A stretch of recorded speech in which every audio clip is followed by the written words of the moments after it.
Hi, I'm Joss Armitage, co-owner and PR strategist with Jump PR. I'm here today with Liz McParland, commercial director with Globecast. Hi Liz, how are you doing? Oh, good, thank you. Hi, we're here today to talk about Globecast and remote production. Now that begs the question, why are we talking about this today? Well, over the last 18 months or so, Globecast has been going through a process of looking in detail at the market and how best the company can help new and existing customers continue their digital transformation. As a result of that, 4 key areas have been identified, one of them being remote production. The other 3 areas are covered in separate videos, and there will also be videos available with Chairman and CEO Philippe Bernard and CTO Sylvain Merle.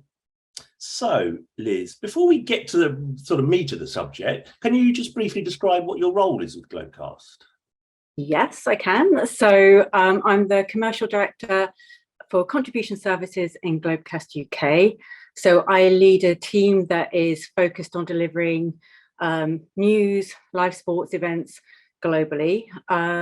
We work with a lot of tier 1 federations, sports properties, but not only sport. We're very focused on sport, but not 100% sport. So also, planned news events and entertainment as well. And then I have like a second role as well. So I coordinate globally across the contribution project line and work with the regions and the business units around the world to consolidate and coordinate our projects globally. It's obviously particularly important if we're working on a big international event that we all work together. So I coordinate that across the group as well. Okay. Now, clearly remote production has been the talk of the town for some time, in some ways many years, but has been spurred on by the pandemic, and not just remote production, but remote working more widely. But looking at remote production, how are you defining it? Because there are slight variations. What do you mean by remote production here? Yeah, I mean, it's like, it can mean a lot of different things to a lot of different people, basically. But really what we're talking about is taking some of that production functionality, some of those functions that, and maybe some of them or all of them, and whereas traditionally they've been done in an OB at the event, is moving some of those to a remote location. Now that could be like a remote production hub, so that could be at a broadcaster's facility, or maybe at a production company's facility, or potentially it could be thinking about taking that functionality and moving it into the cloud and working with a cloud infrastructure and doing remote production in the cloud. Or we could even think about maybe if you've got multiple venues, so taking some of those functions and moving them to another venue. So you could have a more of a distributed production model where you're taking that functionality and you're managing your production from one venue, but you've got another simultaneous event at another venue. So there's lots of different variations, but in its simplest form, it's just taking some production functionality and managing that from a remote location. So why do you think, or is it becoming a priority for customers and the growth that we've seen and are seeing? And within that, there's obviously been a lot of talk about the environmental benefits. How important is that, do you think, with the customers you're talking to about this? I think we're certainly on the environmental issue, we're definitely seeing that as a very strong priority for our clients, and it's a strong priority for Globecast as part of the Orange Group as well. We're committed to reaching, I think, zero net carbon footprint by 2040. So it's a priority for us, and we know it's a priority for our broadcasters. I think with remote production, if we can send less people to a venue and send less equipment to a venue, then automatically you're going to reduce down your footprint, and so that that is going to be, you're going to achieve some of your sustainability and your environmental goals, and we know that's important to a lot of people. But then I guess hand in hand with that, there's also some cost savings in there. So I think another driver is thinking about reducing costs generally, and how can we produce content more cost efficiently. So that is also another consideration for a lot of broadcasters. Maybe another interesting thing for companies is to think about, allowing people to work more closely to their home and improving their work-life balance. Like we know over the last few years. A lot of people have sort of reevaluated their work-life balance. There's been a lot of that going on, and I think we know that's becoming, important, and rightly so for people. And I think the ability to allow people to work more closely to their home is important for both employees, but it's good that employers can offer that. And I think that's an interesting aspect of potentially working in a remote model. You can support your employees in that way. So I think that's another thing that is maybe to some degree driving a move to remote production. And I would say, talking about, okay, reducing cost is one side of things, but I think the other key factor is improving value and increasing value. So we know that there's a lot of content that gets produced at these events. There's multiple cameras on these events, but a lot of that content just never sees the light of day. It goes into the OB van and it doesn't make the final cut and nobody ever sees it. But there's potential value in that content. So you could, if in a remote model, as you would be, you're taking that content and delivering it to another location, whether that's the cloud or production hub, it just means that you can then capitalize on that content being available and maybe use it. So if you've got a camera that's following a player around a tournament and you've got a whole, a great big fan base that's really interested in just watching that player, for example, that's something that potentially you could use and deliver in an OTT model. So there's potential to increase the value as well of the content and get sort of more bang from your buck from your production facilities that you're deploying at the venue.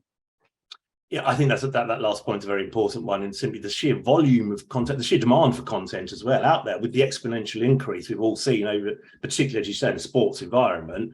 But also, as you said, a lot of content just sits there and isn't monetized because they don't have the opportunity to do so, or the cost base isn't right. So that begs a question: and how does Globecast fit into the remote production ecosystem, and why is it a priority for the company? And a second sort of addendum to that: are you becoming a full remote production company?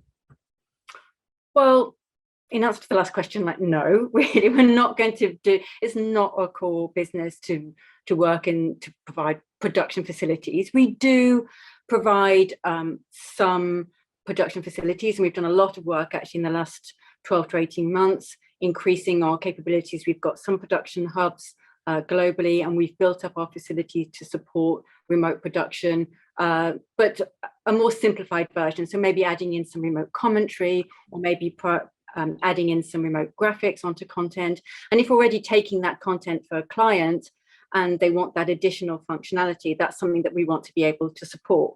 But that's, becoming a production company or a remote production company is not what we want to be doing. What we want to be doing and what we've been trying to do over the last 2 months is really support our existing client base, work with the new broadcasters and new production companies, and support their delivery over remote production. So we don't want to be replacing the production company. We want to be working with them and the broadcasters to support it.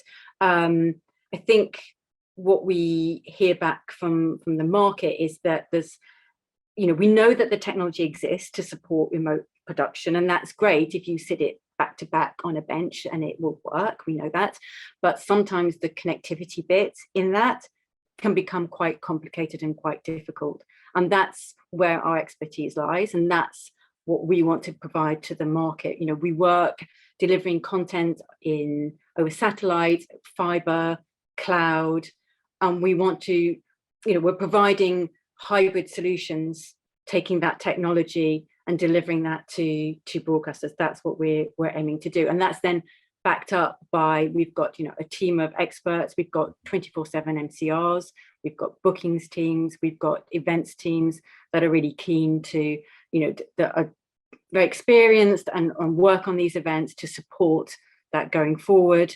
And so we're really focused on that glass to glass delivery, thinking about how can we take content from the origin all the way through. And as I said earlier, thinking about that content and maybe monetizing it and getting it onto an OTT platform. We are working in that domain as well. We've got an OTT offering. So can we really provide an end-to-end glass-to-glass solution that's fully integrated to take that content all the way through to the viewer.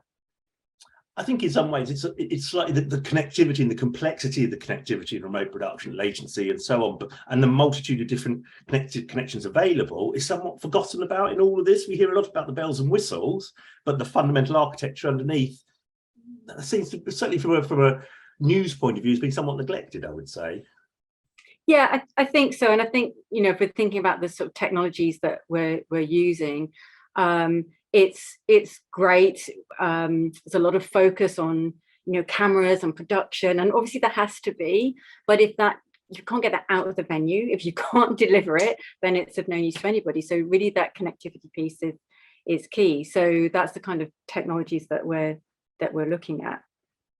So following up, last question here for you then, and on the technology side of it, what are we talking about from a technology connectivity point of view? How important is the cloud, for example, and virtualized technologies more generally in this? Well, I mean, cloud and virtualized technologies are really, really important. They give us scalability and flexibility. And if we're thinking about a remote production model, what we want to be able to do is to mutualize our resources, be able to move them virtually around a network. We want to be able to scale up and flex the capacity so that you can use one team of people to support multiple events. So working in the cloud and a virtualized with virtualized technology is absolutely key. Going forward, supporting remote production. And then we're combining that, thinking about, as I said, you know, what are the types of connectivity?